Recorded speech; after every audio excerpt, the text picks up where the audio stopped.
first question of the second part about financial literature, which is what, according to you, is financial literacy? Who do you think is a financially literate person? Okay. So financial literacy is not a rocket science, I believe.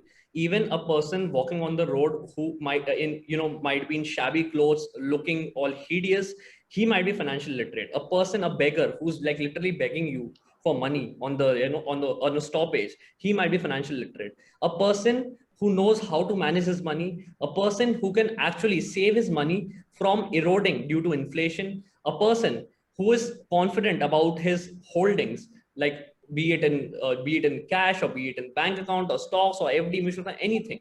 A person who has hold on his money properly, who is aware that where is my money coming from, where it is going, how much I'm earning, how much I'm spending, is financially literate. And I believe that a lot of us, like our mothers especially, they are financially literate, I believe. Right.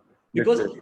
because they are supposed to run our houses, and they do it beautifully. They know every single penny, where it's coming from, where it's going. So that's financial literacy for them. They're financially literate. A person like a mutual fund manager, if he knows that how his fund is performing, how many people are exiting, how many people are coming in, where are the money going, are we in profit, are we in loss, what's the expense ratio, are people happy with my fund performance, he's financially literate. So it totally depends upon a person to person. There's no particular checkpoints that this and you're financially literate.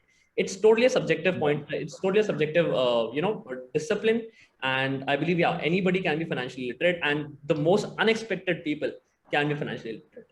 Can be financially literate. Yeah, right. Very well answered. Which brings me to the next question. When I talk to a lot of investors and stock market enthusiasts per se, so they say basically कि आपके पास एक short term goal होना चाहिए before you start. You should have a medium term goal and you should have a long term goal. But कोई ये नहीं बताता है कि ये short term goal, medium term goal और long term goal define कैसे करते हैं, होते क्या हैं? Right. So if you could just tell something about what are these actually what are these goals? Sure. So see, I don't believe this in this short, medium, or long-term goal. I just believe in when you're putting your money into a stock, you should have a basic knowledge, basic background research about मैं ये stock क्यों खरीद रहा हूँ, अगर मैं खरीद रहा हूँ तो कितने टाइम के लिए खरीद रहा हूँ, or even if not for time, what's my target? Like I want 10%, I want 20% out of it, I want to double my money, or what, right? I don't care if it's like it might be a short term, long term, medium term. I don't divide my time according to that. When I call myself an investor, any person who's calling himself as an investor is technically on bookish knowledge or bookish language, or technically he's saying that I am holding stocks for a period more than a year, at least up to probably 20 years, 30, 40, 60 years, right? So जो आपके investment goals हैं, what I believe is that जो goals होने चाहिए, horizon भूलो, goals होने चाहिए, that first जो money मैं put कर रहा हूँ, is it my emergency fund, right? If it's my emergency fund, I should always go with something which is first liquid and second very safe. ठीक है? If it's my extra fund, then I should obviously can take a bit of risk. Or probably if it's like a fund where it's totally my easy, like free money. For example, I'm earning rent from somewhere. For example, I have a passive income, so I'm earning X rupees, and I know that this money I've already earned as a passive income, and a part of it I want to invest in the stock market, or probably in any type of instrument, so I can take additional risk. Yeah, I can probably buy penny stocks even. So I believe that instead of going for a horizon, first look what exactly is your risk appetite, what exactly are you in the market for, right? Time के साथ everything happens, but at the same time people also say that मैं stock लेके भूल जाऊंगा. But I disagree, because that's very vague. Means कब तक hold करोगे आप? I believe that you should set some targets. Like for example, I'm buying XYZ share. I just say to myself that the day I get 25% here, I'll exit. I know it's very shitty to say, and many people will disagree and they'll say, yeah, that's not investing.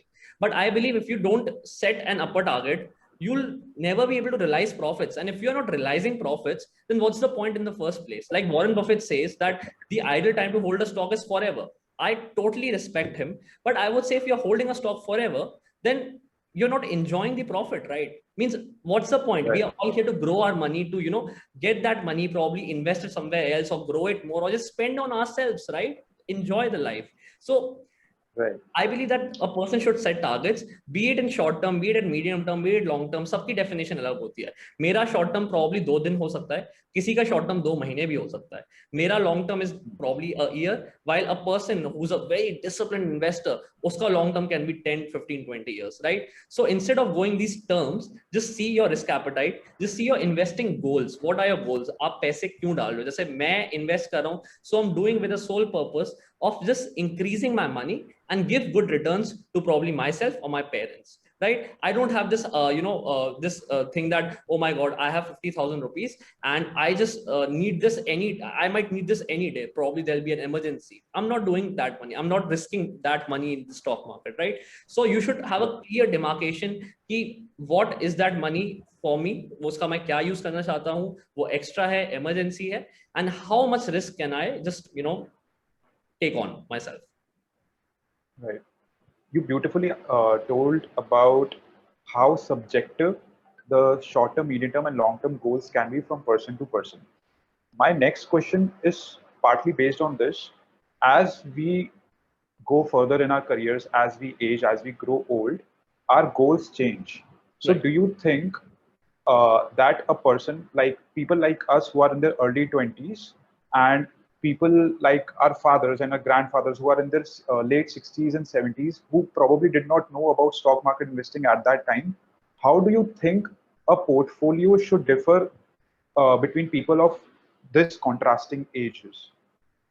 See, okay, so I've heard this answer like from many people and from many, renowned people, like big creators, and they say that with age, with time, your portfolio also ages with you. It ages with you. It Right. you change. You get white hair. Your skin get the loose and everything. So your portfolio also ages with you. It gets a lot of changes.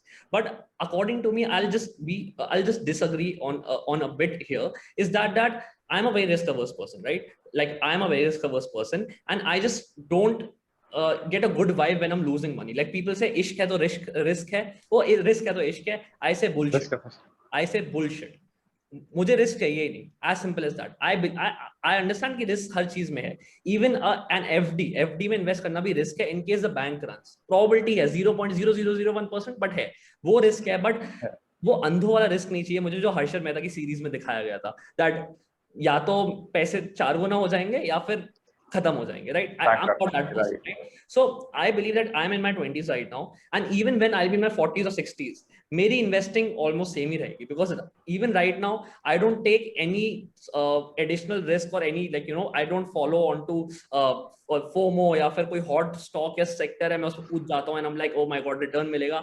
I play very Yeah. simply by the book, and like I just look for decent returns. I'm not looking for doubling or tripling my money. I'll be happy to do it, but even if I'm getting 20% returns in a year, I'm happy, I'm satisfied, because at the end of the day I know that I'm not risking my capital.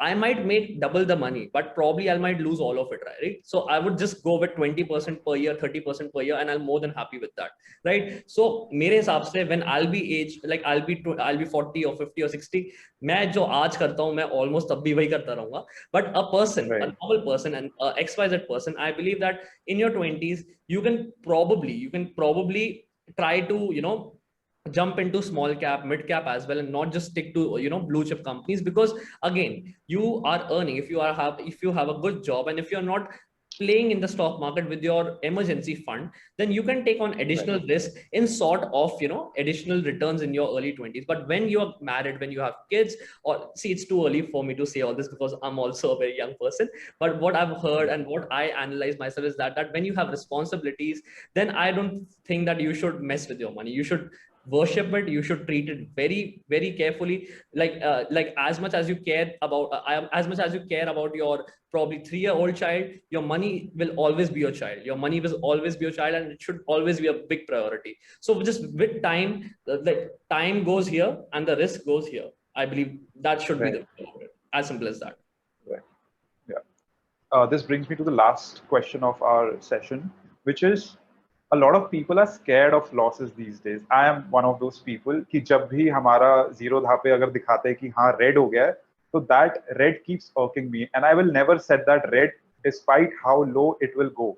So how do you particularly deal with these losses? Do you sell them कि और ज़्यादा loss ना हो, or do you just wait for them to turn green? That's a beautiful question. And that's one of the things that not every single person fights with him every single day. And even I do. And if I show you my portfolio, half of it, it is red. And in the early days when I started my journey, I used to see red and I used to panic. I'm like, oh my God, even it's going less, even it's eroding to 2%. I'm like, oh my God, like out of 100, my 2 rupees has gone, it has vanished. And I used to freak out. No doubt, I used to freak out. But with time, I started seeing results. Like, I am an investor, I look for long term. And when I invest in a company, I try to be patient. I trust my analysis, and I know that it takes quarters and quarters and quarters, and one quarter is 3 months, right? So it takes years and years for a company to turn, for things to get better, for it to get results, right? So if you are confident on your company, if you're confident on your analysis, if you think that when you put your money into this particular company, you were actually bullish and you had a good ideology and perspective in mind, then red portfolio is just a part of it. And instead, treat the red portfolio as an opportunity. Whenever I see a dip, I see it as a buy opportunity. People panic when there's a dip. I actually, I've started enjoying dips. When there's a dip, I just see, oh my God, मेरे पास कितने पैसे हैं, and where I can put that. कौन सी holdings मैं अच्छे से average out कर सकता हूँ, किसमें मैं green में था, and I can, buy more and average it out. Probably, add more quantities of blue chips, or probably just, stocks in which I'm sitting in red. So I'll give an example here, and it's not a recommendation, it's an example. So for example, Airtel, Bharti Airtel. So that particular stock, Yeah.